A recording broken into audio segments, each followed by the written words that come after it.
জুলুম শব্দ দিয়ে এতক্ষণ আল্লাহ বুঝিয়েছেন যে সবচেয়ে বড় গুনাহ কি। এবার দেখেন অন্য একটা শব্দ ব্যবহার করছেন, কুল হাল ইয়াস্তাবিল্লাযিনা ইয়ালামুনা ওয়াল্লাযিনা লা ইয়ালামুন, ইলম শব্দটা দিয়ে, ইলম শব্দটা দিয়ে আবার বোঝাচ্ছে। কি বলছেন? বলো যারা জানে এবং যারা জানে না তারা কি কখনো সমান হতে পারে? আমাদের কাছে জিজ্ঞাসা করছে, মানুষের কাছে জিজ্ঞাসা করছে, বলো তোমরা বলো, তোমরা বলো। উত্তর কি? দেখুন তো এইটা উত্তর নয়। যারা জানে এবং যারা জানে না তারা কোনো দিক দিয়ে সমান হতে পারে না, ঠিক কিনা? এখান থেকে ব্যাখ্যা, কোরআন জানা ব্যক্তি আর কোরআন না জানা ব্যক্তি গুনাহ করার দিক দিয়ে সমান হতে পারে না, ঠিক কিনা? এখান থেকে ব্যাখ্যা, কোরআন না জানা ব্যক্তি কোরআন জানা ব্যক্তির চেয়ে শিরক সহ অন্য গুনাহ অনেক বেশি করবে। এখান থেকে ব্যাখ্যা, কোরআনের জ্ঞান না থাকা শিরকের চেয়ে বড় গুনাহ। কোরআনের অনেক স্থানে এই শব্দটা আমরা যারা পড়েছি কোরআন জানি, কুল হাল ইয়াস্তাবিল আমা ওয়াল বাসীর। আল্লাহ আবার প্রশ্ন করছে মানব সভ্যতাকে, বলো যারা অন্ধ আর যারা চক্ষুষ্মান তারা কি কখনো সমান হতে পারে? কখনো হতে পারে না। ব্যাখ্যা কি দেখুন তো, কোরআনের জ্ঞান না থাকায় যারা দেখে না আর কোরআনের জ্ঞান থাকায় যারা দেখে তারা কোনো দিক দিয়ে সমান হতে পারে না। অর্থাৎ কোরআন জানা ব্যক্তি আর কোরআন না জানা ব্যক্তি গুনাহ করার দিক দিয়ে সমান হতে পারে না।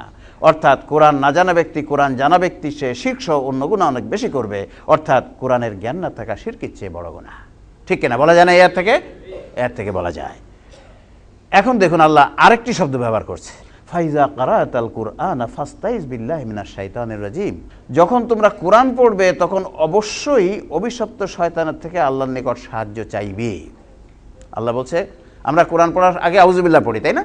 তা আল্লাহ সেই এইটা হচ্ছে এই আদেশ, ফাস্তাইজ মানে এটা হচ্ছে অর্ডার দিচ্ছে না, আল্লাহ অর্ডার দিচ্ছে, আমর সিগা এটা। তাহলে আল্লাহ বলছে যখন তোমরা কোরআন পড়বে তখন অবশ্যই অভিশপ্ত শয়তানের থেকে আল্লাহর নিকট সাহায্য চাইবে। ব্যাখ্যা কি? এই আয়াতে আল্লাহ কোরআন পড়া শুরু করার আগে শয়তানের থেকে তার নিকট সাহায্য চাইতে আদেশ দিয়েছেন, কিন্তু অন্য কোনো কাজ শুরু করার আগে তিনি এটি করার উপদেশও দেন নাই, সঠিক কিনা? আমরা নামাজ পড়ার আগে কি আউযুবিল্লাহ পড়ি? রোজা থাকার আগে কি আউযুবিল্লাহ পড়তে হয় না। এটা আল্লাহ উপদেশও দেন নাই। এটা না পড়লে নামাজের কোনো ক্ষতি হয় না, কোনো গুনাহও হয় না, উপদেশও দেন নাই। কিন্তু আল্লাহ বলছে কোরআন পড়া শুরু করার আগে যদি আউযুবিল্লাহ না পড়ো তাহলে অজেব তরকের গুনাহ হবে, আমার আদেশ অমান্য করার গুনাহ হবে, আল্লাহর আদেশ অমান্য করার গুনাহ হবে। তাহলে কেন এই ব্যাপক পার্থক্য?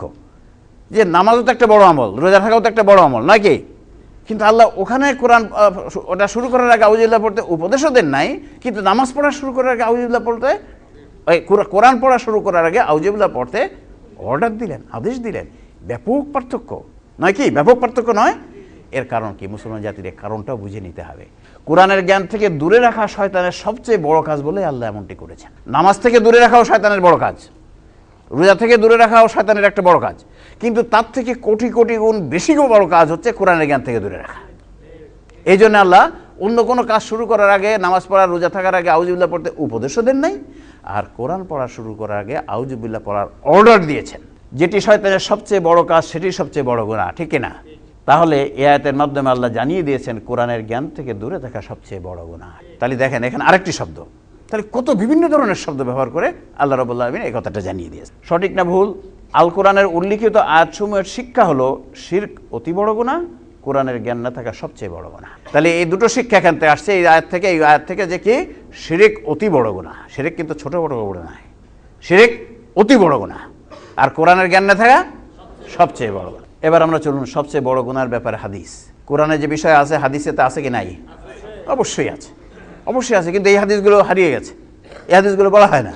চলুন সেই হাদিস আমরা দেখি যে কোন রাসূল বলে দিয়েছেন যে শিরকের চেয়ে কোরআনের জ্ঞান না থাকা অনেক বড় গুনাহ। উবাইদুল্লাহ ইবনে আবু বকর রাদিয়াল্লাহু তাআলা ক্বালা সামি'তু আনাস ইবনে মালিক ক্বালা যাকারা রাসূলুল্লাহ সাল্লাল্লাহু আলাইহি ওয়াসাল্লাম আল কাবায়ের আও সুইলা আনিল কাবায়ের ফাকালা আশরিকু বিল্লাহ ওয়া কতলুন নাফস ওয়া উকুকুল ওয়ালিদাইন ওয়া ক্বালা আলা উনাব্বিউকুম বি আকবারিল কাবায়ের ক্বালা কাওলা যুর আও ক্বালা শাহাদাতি যুর। উবাইদুল্লাহ ইবনে আবু বকর রাদিয়াল্লাহু বলেন, আমি আনাস ইবনে মালিক রাদিয়াল্লাহু বলতে শুনেছি রাসূল সাল্লাল্লাহু আলাইহি ওয়াসাল্লাম কবিরা গুনাহ সম্বন্ধে আলোচনা করলেন, অথবা তাকে কবিরা গুনাহ সম্বন্ধে জিজ্ঞাসা করা হলো। তিনি বললেন, আল্লাহর সাথে শরীক করা, অবৈধভাবে কোনো ব্যক্তিকে হত্যা করা এবং পিতামাতার নাফরমানি করা। তিনটে কথা বললেন। কবিরা গুনাহ মানে বড় গুনাহ কি? একটা হচ্ছে শিরিক করা, আর একটা হচ্ছে অবৈধ হত্যা, আর একটা হচ্ছে পিতামাতার নাফরমানি করা। এরপরে কি বলছেন? অতঃপর বললেন, আমি কি তোমাদের সবচেয়ে বড় গুনাহ সম্পর্কে অভিহিত করব না? আগে বলছেন বড় গুনাহ, আর এবার বলছেন সবচেয়ে বড় গুনাহ সম্বন্ধে অভিহিত করব না? এরপর তিনি বললেন, তা হচ্ছে মিথ্যা কথা বলা, অথবা তিনি বলেছেন মিথ্যা সাক্ষ্য দেয়া। রাসূল সাল্লাল্লাহু আলাইহি ওয়াসাল্লাম এখানে মিথ্যা কথা বলা বা মিথ্যা সাক্ষ্য দেওয়াকে শিরকের চেয়ে বড় গুনাহ বলেছেন। বলেছেন কি বলেন নাই? বলেছেন। শিরকে বলছে বড় গুনাহ, আর মিথ্যা কথা বলা বলছেন সবচেয়ে বড় গুনাহ, আকবারুল কাবায়ের। সাধারণ বিষয়ে মিথ্যা বলা বা সাক্ষ্য দেওয়ার চেয়ে কোরআনের বিষয়ে মিথ্যা বলা বা সাক্ষ্য দেওয়া আরও বড় গুনাহ। তাহলে রাসূল সাল্লাল্লাহু আলাইহি হাদিসে পরিষ্কার করে বলে দিয়েছেন, কোরআনকে ব্যাখ্যা করে বুঝিয়ে দিয়েছেন। রাসূল সাল্লাল্লাহু আলাইহি কাজই ছিল কোরআনকে ব্যাখ্যা করানো, কথা কাজ বা সমর্থনের মধ্যে ব্যাখ্যা করা। আবার না জানার কারণে কোরআনের বিষয়ে মিথ্যা বা ভুল বলা বা সাক্ষ্য দেওয়া জানার পর তা করার চেয়ে বেশি গুনাহ। তাই এই হাদিস অনুযায়ী কোরআনের জ্ঞান না থাকা শিরকের চেয়ে অনেক বড় গুনাহ। এরপর চলুন আরেকটি হাদিস। আবু বকর রাদিয়াল্লাহু আনহু বর্ণিত, রাসূল সাল্লাল্লাহু আলাইহি ওয়াসাল্লাম বললেন, আমি কি তোমাদের সবচেয়ে বড় গুনাহ সম্পর্কে অভিহিত করব না? আমরা বললাম, অবশ্যই আল্লাহর রাসূল। তিনি বললেন, আল্লাহর সাথে শরিক করা এবং পিতামাতাকে কষ্ট। দেখেন উনি দুটো কথা বললেন, প্রথমে যে শিরিক করা এবং পিতামাতাকে কষ্ট দেয়। বর্ণনাকারী বলেন, তিনি এ কথাগুলো হেলান দেয়া অবস্থায় বলছিলেন। অতঃপর তিনি সোজা হয়ে বসলেন এবং বললেন, আর সাবধান, মিথ্যা বলবে না। তিনি একথা বারবার বলতে থাকলেন, এমনকি আমরা বললাম, তিনি যদি এখন চুপ করতেন। তাহলে কোনটাকে অধিক গুরুত্ব দিলেন? মিথ্যা বলাকে অধিক গুরুত্ব দিলেন। দেখুন এই হাদিসটা পড়ে একথা আমরা বুঝতে পারবো না? জিজ্ঞাসা করলেন সবচেয়ে বড় গুনাহ কি? প্রথমে বললেন শিরিক করা, পিতামাতাকে কষ্ট। তিনি হেলান দিয়ে অবস্থায় কথাটা বলছিলেন। তারপরে সোজা হয়ে বসলেন, বসে বলছেন, আর সাবধান, মিথ্যা বলবে না, মিথ্যা বলবে না, মিথ্যা বলবে না, মিথ্যা বলবে না, মিথ্যা বলবে না, মিথ্যা বলবে না, মিথ্যা বলবে না, মিথ্যা। থামছে না। এমনকি সাহাবারা বলছে যে আরে থামে না কেন, এতবার বলছে কেন? তো এই যে বলার ভঙ্গি, এ থেকে বোঝা যায় না কোনটাকে বেশি গুরুত্ব। রাসূল সাল্লাল্লাহু আলাইহি ওয়াসাল্লাম এখানেও মিথ্যা বলাকে শিরকের চেয়ে বড় গুনাহ বলেছেন। তাই পূর্বের হাদিসখানির ন্যায় এই হাদিসখানির ব্যাখ্যা থেকেও জানা যায় কোরআনের জ্ঞান না থাকা শিরকের চেয়ে অনেক বড় গুনাহ, ঠিক কিনা? ওয়ান ইবনে আব্বাস ক্বালা ক্বালা রাসূলুল্লাহ সাল্লাল্লাহু আলাইহি ওয়াসাল্লাম ফাকিহুন ওয়াহিদুন আশাদ্দু আলাল শাইতানি মিন আলফ আবিদ। ইবনে আব্বাস রাসূল সাল্লাল্লাহু আলাইহি ওয়াসাল্লাম বলেছেন, একজন জ্ঞানী ব্যক্তি শয়তানের নিকট হাজারো আবেদ অপেক্ষা ক্ষতিকর। ইসলামের একজন জ্ঞানী ব্যক্তি শয়তানের জন্য ভীষণ ক্ষতিকর, কারণ তাকে ধোঁকা দেওয়া কঠিন, ঠিক কিনা? একজন আবেদ যার জ্ঞান নাই তাকে ইজিলি ধোঁকা দেওয়া যায়, সহজেই ধোঁকা দেওয়া যায়, কিন্তু একজন জ্ঞানী ব্যক্তিকে ধোঁকা দেওয়া যায় না। তাই ইসলামের একজন জ্ঞানী ব্যক্তি শয়তানের জন্য ভীষণ ক্ষতিকর, এই হাদিসে বলা হচ্ছে। তাহলে একজন কোরআনের জ্ঞানী ব্যক্তি শয়তানের জন্য সবচেয়ে বেশি ক্ষতিকর, কারণ তাকে ধোঁকা দেওয়া সবচেয়ে বেশি কঠিন। যে ধরনের ব্যক্তি শয়তানের জন্য সবচেয়ে বেশি ক্ষতিকর, সে ধরনের ব্যক্তি যেন তৈরি না হতে পারে সে ব্যাপারে শয়তান সবচেয়ে বেশি চেষ্টা করবে, ঠিক কিনা? তাই শয়তান সবচেয়ে বেশি চেষ্টা করে মানুষকে কোরআনের জ্ঞান থেকে দূরে রাখার জন্য। আর তাই এই হাদিসখানির মাধ্যমে রাসূল সাল্লাল্লাহু আলাইহি ওয়াসাল্লাম জানিয়ে দিয়েছেন কোরআনের জ্ঞান থেকে দূরে থাকা সবচেয়ে বড় গুনাহ। কোরআন হাদিস ও সাধারণ জ্ঞানের উল্লিখিত তথ্য সামনে থাকলে কোরআনের জ্ঞান না থাকা সবচেয়ে বড় গুনাহ তথ্যটি বোঝা সহজ, কঠিন, অত্যন্ত সহজ, অত্যন্ত কঠিন। আল্লাহ বলছে কোরআন বোঝা সহজ, দেখেন কত সহজ। আপনারা সবাই বলছেন অত্যন্ত সহজ। কেউ কি আছেন এখানে বলবেন যে কঠিন? কেউ বলবেন না। উল্লিখিত তথ্যসমূহের আলোকে কোরআনের জ্ঞান না থাকা সবচেয়ে বড় গুনাহ শতকরা কত ভাগ নিশ্চয়তা সহকারে জানা যায়? 25, 50, 75, 100? 100 ভাগ। যে তথ্য সাপোর্টে কোরআন আছে, যে তথ্য সমর্থনে সুন্নাহ আছে, যে তথ্য সমর্থনে সাধারণ জ্ঞান বা কমন সেন্স বা আকল আছে, সে তো 100 ভাগ। 100 ভাগ। ইয়েস, আমাদেরকে ইসলামকে এইভাবে 100 ভাগ নিশ্চয়তা দিয়ে মূল বিষয়গুলো বুঝতে হবে। ছোটোখাটো বিষয়ে কিছু মতপার্থক্য থাকলে যায় আসে না, কিন্তু মূল বিষয়ে কোনো রকম দ্বিমত থাকা চলবে না এবং থাকবে না যদি আমরা সঠিক পদ্ধতিতে কোরআন ইসলাম জানার চেষ্টা করি। কোনটি সঠিক? সবচেয়ে বড় গুনাহের বিষয়ে কোরআনের অন্য সকল আয়াতের ব্যাখ্যা এ তত্ত্বের সম্পূরক হতে হবে, বিপরীত হলেও অসুবিধা নেই, অবশ্যই সম্পূরক হতে হবে বলা কঠিন। একথা ওই যে আমরা বলছি কোরআনে পরস্পর বিরোধী কোনো বক্তব্য নাই, কাজে অন্য যত বক্তব্য আছে এ তত্ত্বের সম্পূরক হতে হবে, এ তত্ত্বের সম্পূরক করে ব্যাখ্যা করতে হবে। এ তত্ত্বের বিপরীত ব্যাখ্যা হলে তাহলে তো কোরআনে পরস্পর বিরোধী কোনো কথা নাই হয়ে যাবে। শিরিক সবচেয়ে বড় গুনাহ হওয়ার প্রমাণ হিসাবে আল কোরআনের অন্য যে আয়াতখানি বলা হয় তার প্রকৃত শিক্ষা, ইন্নাল্লাহা লা ইয়াগফিরু আন ইউশরিকা বিহি ওয়া ইয়াগফিরু মা দুনা যালিকা লিমান ইয়াশা। আল্লাহ শিরকের গুনাহ মাফ করেন না, উহা ব্যতীত আর সকল গুনাহ যার জন্য ইচ্ছা মাফ করে দেন। এই হচ্ছে অনেকেই বলেন যে এই দেখেন এখান থেকে ব্যাখ্যা কি হয়েছে, আয়াতখানির প্রচলিত ব্যাখ্যা থেকে চালু হওয়া তথ্য কি? আল্লাহ শিরকের গুনাহ মাফ করেন না বা করবেন না, কিন্তু অন্য সকল গুনাহ মাফ করেন বা করবেন, তাই শিরিক সবচেয়ে বড় গুনাহ। ঠিক না? এই কথা চালু হচ্ছে না সমাজে, যে আল্লাহ বলছে যে শিরকের গুনাহ মাফ করেন না, অন্য সব মাফ করে দেন, তাহলে তো বোঝা যাচ্ছে যে শিরক সবচেয়ে বড় গুনাহ। এইভাবে আমাদের কথাটা চালু করা হয়েছে। সূরা নিসার 48 নম্বর আয়াতখানির প্রচলিত ব্যাখ্যা গ্রহণযোগ্য না হওয়ার কারণ সমূহ। এই আয়াতটা হচ্ছে সূরা নিসার 48 নম্বর আয়াত, ইন্নাল্লাহা লা ইয়াগফিরু আন ইউশরাকা বিহি। সূরা নিসার 48 নম্বর আয়াত। আমরা এর আগে পুরা আয়াত না বলে সামনে সূরা নিসার 48 কথাটা বলবো সংক্ষেপ করার জন্য। সূরা নিসার 48 নম্বর আয়াতখানির প্রচলিত ব্যাখ্যা গ্রহণযোগ্য না হওয়ার কারণ সমূহ। দৃষ্টিকোণ 1, আল্লাহ জানিয়ে দিয়েছেন কোরআনে পরস্পর বিরোধী কোনো কথা নেই, পূর্বে উল্লিখিত আল কোরআনের অনেক আয়াত থেকে নিশ্চিতভাবে জানা যায় যে কোরআনের জ্ঞান না থাকা সবচেয়ে বড় গুনাহ। ঠিক কিনা আমরা জেনেছি, তাই না? তাহলে কোনটি সঠিক? সূরা নিসার 48 নম্বর আয়াতের প্রচারিত ব্যাখ্যা থেকে চালু হওয়া তথ্যটি গ্রহণযোগ্য হবে, গ্রহণযোগ্য হবে না, অবশ্যই গ্রহণযোগ্য হবে না, বলা কঠিন। অবশ্যই গ্রহণযোগ্য হবে না। আচ্ছা, চলুন সামনে।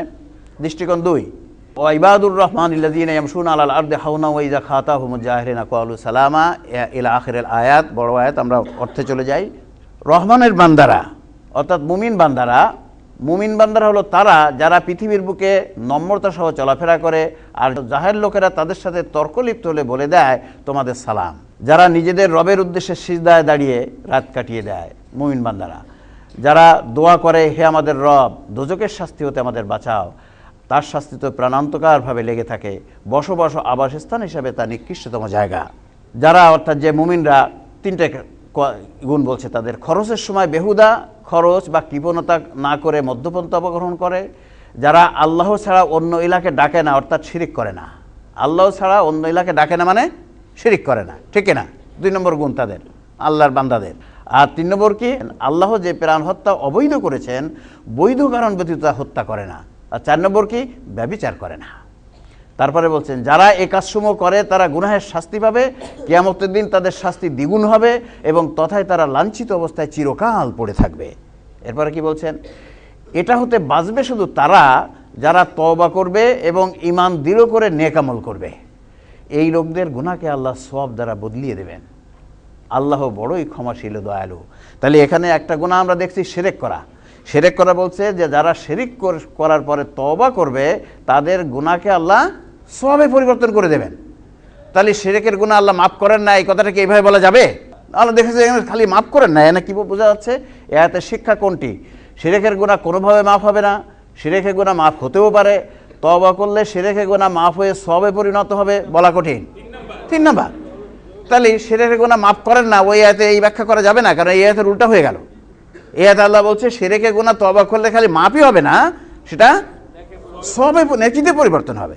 কাজে শিরকের গুনাহ মাফ করে না তাই শিরক সবচেয়ে বড় গুনাহ না, এই ব্যাখ্যা গ্রহণযোগ্য হতে পারে? এই আয়াতের সম্পূর্ণ উল্টা ব্যাখ্যা।